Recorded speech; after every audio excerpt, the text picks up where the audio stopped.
ఎన్నో ఏళ్ల కల సాకారమైనటువంటి రోజు నిన్నటి రోజు. స్వాతంత్రం వచ్చిన తర్వాత ఎస్సీ ఎస్టీలకి రిజర్వేషన్ పొందే అవకాశం వచ్చింది తప్ప బీసీలకి ఓబీసీలకి వారు జనాభా ఎంత ఉందో తెలుసుకున్నటువంటి మహత్తర భాగ్యం కలగజేసినటువంటి ప్రభుత్వం ఏదైనా ఉంది ఈ దేశంలో స్వాతంత్రం వచ్చిన తర్వాత అంటే కాంగ్రెస్ ప్రభుత్వం తెలంగాణలోనే చేయగలిగింది. బీహార్ కర్ణాటకలో ఇలాంటి సర్వేలు జరిగినప్పటికీ కూడా అధికారికంగా అవి టేబుల్ అవ్వలేదు. ఇలా మొట్టమొదటిసారిగా తెలంగాణ చరిత్రలో ఒక అధ్యాయం నిన్నటి రోజు. ఈ రాష్ట్ర జనాభాలో ఎవరు ఎంత శాతం ఉన్నారో తెలిపే విధంగా చాలా పకడ్బందీగా శాస్త్రీయ పద్ధతిలో సుదీర్ఘమైనటువంటి అధ్యయనం చేసి సర్వే నిర్వహించడం జరిగింది. ఇవాళ ఈ రాష్ట్రంలో మైనార్టీ వెనుకబడ్డ తరగతి కలుపుకొని 56% రాష్ట్రంలో వెనుకబడ్డ తరగతుల నిష్పత్తి శాతం ఉంది అని తెలిపే విధంగా సర్వే జరిగింది. ఇది పకడ్బందీగా జరిగింది. ఎక్కడ కూడా అనుమానాలు తావు లేకుండా శాస్త్రీయ పద్ధతుల్లో అధికారికంగా సర్వే జరిగింది. వాస్తవాలు బయటకు వచ్చాయి. మేము గర్వంగా ఈ రాష్ట్రంలో 56% ఉన్నామని చెప్పుకునే విధంగా అధికారికంగా లెక్కలు బయటకు వచ్చినటువంటి సందర్భం ఇది. ఇన్నేళ్లు బీసీలకు ఏమీ చేయలేనని రాజకీయ పార్టీలు రాజకీయ నాయకులు ఈ బహత్తరమైనటువంటి యజ్ఞం లాంటి కార్యక్రమాన్ని చూసి ఓర్చుకోలేక నానా మాటలు మాట్లాడుతూ ఉన్నారు.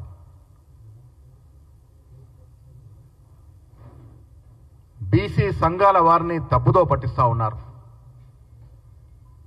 నేను మీ ద్వారా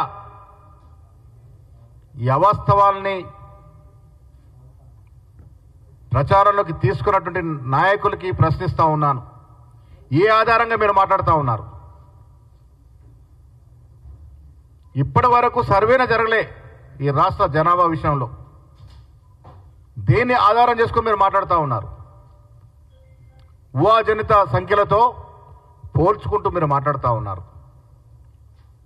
మేము గట్టిగా చెప్తా ఉన్నాము, ఇది అధికారిక శాస్త్రీయబద్ధంగా జరిగిన సర్వే. నేను ఈ రాష్ట్రంలో ఉన్న బీసీ సంఘాలకి బీసీ నాయకులకు చెప్తా ఉన్నాను, రాజకీయ నాయకులు ఉచ్చులో పడొద్దు మీరు. ఇది మొదటిసారిగా కాంగ్రెస్ పార్టీ సాహసోపేతంగా తీసుకున్న నిర్ణయం. ఇది మన జనాభా శాతం అధికారికంగా వ్యక్తపరిచినట్టు సందర్భం. ఇది దీన్ని సద్వినియోగం చేసుకోవాల్సింది పోయి అసలు ఏమీ ఇయ్యలేని రాజకీయ పార్టీలు, ఇన్నాళ్ళు బీసీని అనగదొక్కిన రాజకీయ పార్టీలు, బీసీలంటే పడక బీసీలను సర్వనాశనం చేసినటువంటి రాజకీయ నాయకులు మాట్లాడుతూ ఉంటే మీరు ఆ ఉచ్చులో పడద్దని విజ్ఞప్తి చేస్తూ ఉన్నాను. పొంతలనేని సంఖ్యలు తీసుకొచ్చి మాట్లాడుతూ ఉన్నారు. ఏ ఆధారంగా మాట్లాడుతూ ఉన్నారు మీరు? ఏముంది మీ దగ్గర ఆధారం? మా దగ్గర ఆధారాలు ఉన్నాయి. స్పష్టంగా జాగ్రత్తగా దాదాపు 1 లక్ష మంది పైగా ఎమ్యూనినేటర్స్తో రోజుకు 8 నుంచి 10 ఇళ్ళు మాత్రమే సర్వే చేసి పకడ్బందీగా ఈ వాస్తవాల్ని పొందుపరచడం జరిగింది. ఏవో మాటలు చెప్పి దీన్ని నీరుగార్చే ప్రయత్నం ఏదైతే చేస్తూ ఉన్నారో దీన్ని మేము ఖండిస్తూ ఉన్నాం.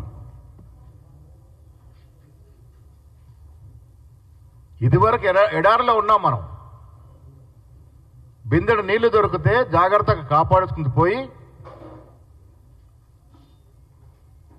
దాన్ని తలదన్నే విధంగా వివరించకూడదని నేను మా బీసీ మిత్రులకు విజ్ఞప్తి చేస్తూ ఉన్నాను. ఇది ఒక చక్కటి అవకాశం. ఇది రాహుల్ గాంధీ గారి పుణ్యమాని వచ్చినటువంటి అవకాశం. కొన్ని వాస్తవాలు గ్రహించుకోవాలి. రాహుల్ గాంధీ చాలా సీరియస్గా ఈ అంశాన్ని తీసుకొని గత సంవత్సరం కాలంగా దీన్ని వకాలత చేస్తుంటే ఉత్పన్నమైనటువంటి ఆలోచన ఇలా అగ్రవర్ణానికి చెందిన ఒక ముఖ్యమంత్రి రాష్ట్రంలో రాహుల్ గాంధీ గారి ఆదేశాన్ని పాటిస్తూ పకడ్బందీగా దాన్ని సర్వే రూపంలో తీసుకురావడం జరిగింది. ఇవాళ ప్రతి బీసీ బిడ్డ దీన్ని స్వాగతించాలి, ఆహ్వానించాలి. తప్పుడు మాటలతో తప్పుదో పట్టించే ప్రయత్నం ఏదైతే ప్రతిపక్షాలు చేస్తూ ఉన్నాయో వారికి మీ ద్వారా నేను సవాలు విసురుతా ఉన్నాను. మీ దగ్గరున్న ఆధారం ఏమిటి? అసలు లెక్క ఏంటి మీ దగ్గర ఉన్నది? మేము పగడ్బందీ చేసిన లెక్కని ఎలా మీరు కాదంటారు? ఎందుకు తప్పుదో పట్టిస్తా ఉన్నారు? గత 10 ఏళ్ల బీఆర్ఎస్ కాలంలో బీసీలకు ఏం మెరగబెట్టారు? ఇవాళ మాట్లాడుతున్నటువంటి బీఆర్ఎస్ నాయకులు ఏ పదవులు ఇచ్చారు, ఎన్ని పదవులు ఇచ్చారు బీసీలకి? స్థానిక సంస్థల్లో 33% రిజర్వేషన్ తగ్గించిన ఘనత మీది కాదా? అన్ని అబద్ధాలు చెప్పి 10 ఏళ్ళు పాపం గడుపుకున్నారు. మైనార్టీకి రిజర్వేషన్ అన్నారు, ఎస్టీలకు రిజర్వేషన్ అన్నారు. ఎక్కడ చేయగలిగినారు? అబద్ధపు మాటలతో 10 ఏళ్ళు కాలయాపన చేసి బీసీలని అడుగడుగున అనగదొక్కినటువంటి బీఆర్ఎస్ నాయకులకు కానీ, అగ్రవర్ణాల పార్టీగా చెప్పుకునే బీజేపీ నాయకులకు కానీ ఇలా కాంగ్రెస్ తీసుకొచ్చినట్టు ఇంత గొప్ప నిర్ణయాన్ని, ఈ నిర్ణయం మీద మాట్లాడే హక్కు మీకు లేదనే మాట ఈ సందర్భంగా నేను మనవి చేస్తా ఉన్నాను. చాలామంది బీసీ నాయకులు, బీసీ సంఘాలు ఏళ్ల తరబడి ఎదురు చూస్తున్నటువంటి అంశం ఇది. మా పూర్వ బీసీ నాయకులు, కాంగ్రెస్ నాయకులు చాలామంది పోరాడినటువంటి అంశం ఇది. ఇన్నేళ్లకి ఇలా మోక్షం దొరికింది. 56% పైగా మేము ఉన్నామని అధికారికంగా గర్వంగా చెప్పుకునేటువంటి అవకాశం ఇలా కాంగ్రెస్ ప్రభుత్వం మనకిచ్చింది. దీన్ని సద్వినియోగం చేసుకుందాం మిత్రులారా. తప్పుడు మాటలకి తలొగ్గి లేనిపోని అంశాలకు వెళ్ళి ఈ మంచి కార్యక్రమాన్ని, బహత్తరమైన కార్యక్రమాన్ని నీళ్లు జల్లుకునే ప్రయత్నం చేయకూడదు. నేను బీసీ సంఘాల నాయకులకి, బీసీ బిడ్డలకి విజ్ఞప్తి చేస్తా ఉన్నాను. ఆధారం లేకుండా అభియోగాలు మోపే నాయకుల బుట్టలో పడకూడదు. ఇది పకడ్బందీగా జరిగిన సర్వే. ఎవరు కూడా దురుద్దేశపూర్వకంగా ఏదో చేశారని చెప్పుకోవడానికి ఆస్కారం లేనటువంటి అంశం ఇది. దీన్ని స్వాగతిద్దాం. ఇంత గొప్ప కార్యక్రమాన్ని చేసినటువంటి కాంగ్రెస్ పార్టీ, ముఖ్యమంత్రి వారి సహచరులను అభినందిద్దాం. ఈ ఫలాల్ని భవిష్యత్తులో పొందే ప్రయత్నం చేద్దాం. ఇలా బీజేపీ గొప్పగా చెప్పుకున్నటువంటి పార్టీ, ఓబీసీ నాయకుడే ప్రధానమంత్రిగా ఉండడం చెప్పుకున్నటువంటి పార్టీ, మీరు రేపు జరపబోయే కుల సర్వేలో, సెన్సస్లో బీసీ అంశాన్ని చేస్తామని ఎందుకు చెప్పట్లేదు? ఎందుకు చేయకూడదు?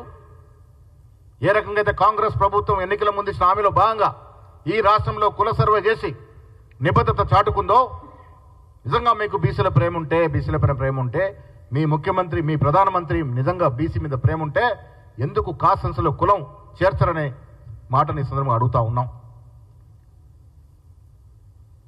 ఆనాడు ఇందిరాగాంధీ మొదలుకొని ఇవాళ రాహుల్ గాంధీ వరకు ఈ దేశంలో అణగారిన వర్గాల వారికి, బీద ప్రజానికానికి చేయూతనిచ్చింది కాంగ్రెస్ పార్టీయే. భవిష్యత్తులో మన ఆదుకున్నది కూడా కాంగ్రెస్ పార్టీయే అనే మాట ఈ సందర్భంగా మీకు మనవి చేస్తా ఉన్నాను. బీసీ సోదరులకి ఇలా చాలా అంశాలు మేము అసెంబ్లీలో జరిగినప్పుడు సుల్తానియా గారు దీనికి మోడరేట్గా ఉన్నారు. పవర్ పాయింట్ ప్రజెంటేషన్ ఇచ్చినప్పుడు మాకు కూడా కొన్ని అంశాలు అనుమానాలు ఉంటే అనుమానాలు నివృత్తి చేసుకున్నాం. వాస్తవాలు, అనుమానాలు తెలుసుకున్నాం. ఎంత పగడబందిగా ఈ సర్వే జరిగిందో, ఎక్కడ కూడా అమరికలు లేకుండా ఈ సర్వే జరిగిన తీరుతెన్నులు తెలుసుకున్నాం. అందుకే ఇంత గట్టిగా మాట్లాడగలుగుతా ఉన్నాం. ఎక్కడ కూడా లోటుపాట్లకు తావు లేకుండా పరిపూర్ణంగా సరైన పరిజ్ఞానంతో శాస్త్రీయబద్ధంగా పకడ్బందీగా ఈ ప్రభుత్వం ఈ సర్వేని చేపట్టింది. 1-6 ఎక్కడన్నా లొసుకులుంటే కూడా సరిదిద్దుకోవడానికి సిద్ధంగా ఉంది. అందుకే నేను మా బీసీ సంఘాల వారికి, బీసీ బిడ్డలకి, సోదరి మనందరికీ విజ్ఞప్తి చేస్తా ఉన్నాను. ఇన్నేళ్ళు ఏమీ చేయని నాయకులు, వస్తలేదా సౌండ్?